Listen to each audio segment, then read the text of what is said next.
افغانستان میں سیاسی مفاہمت کے لیے قطر کے دارالحکومت دوحہ میں طالبان نمائندوں اور افغانستان کے مختلف حلقوں سے تعلق رکھنے والے تقریباً 50 مندوبین کے درمیان 2 روزہ اجلاس کچھ ہی دیر میں ختم ہونے والا ہے۔ یہ پہلا موقع ہے کہ طالبان کے ساتھ میز پر غنی حکومت کے کچھ نمائندے بھی موجود تھے۔ تاہم فریقین کا یہ کہنا ہے کہ یہ نمائندے اپنی ذاتی حیثیت میں اس بات چیت میں حصہ لے رہے تھے۔ وائس آف امریکہ سے گفتگو میں طالبان کے ترجمان سہیل شاہین نے ایک مرتبہ پھر کابل حکومت سے مذاکرات کے امکان کو مسترد کر دیا۔ ہم افغانستان کے تمام فریقین کے ساتھ بیٹھنے کے لیے تیار ہیں، لیکن ہم انہیں حکومت تسلیم نہیں کرتے۔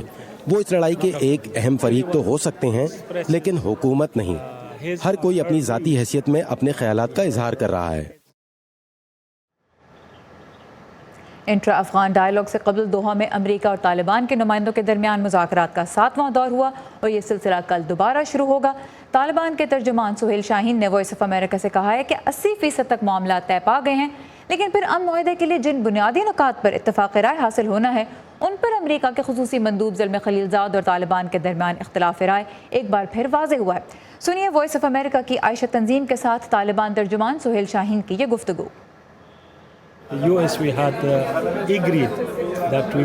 ہم امریکہ سے 2 نکات پر بات کرنے کے لیے متفق ہو چکے ہیں جو ان کے لیے اور ہمارے لیے سب سے اہم ہیں۔ ان کے لیے یہ کہ افغانستان کی سرزمین ان کے اور ان کے اتحادیوں کے خلاف استعمال نہیں کی جائے گی، اور ہمارے لیے اہم افغانستان سے غیر ملکیوں کے انخلا کا نقطہ ہے۔ غیر ملکی فوجیوں کے انخلا کی ٹائم لائن کے اعلان کے بعد ہم انٹرا افغان مذاکرات میں داخل ہوں گے۔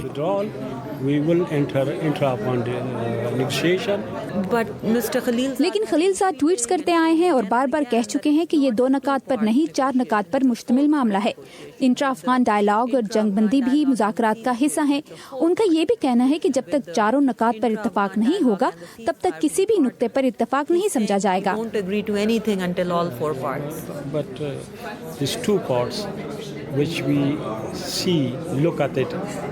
لیکن ہم یہاں 2 حصے دیکھتے ہیں۔ جب افغانستان کے معاملے کے بیرونی پہلو پر کام ہو جائے گا تو پھر ہم اندرونی پہلو پر بات کریں گے۔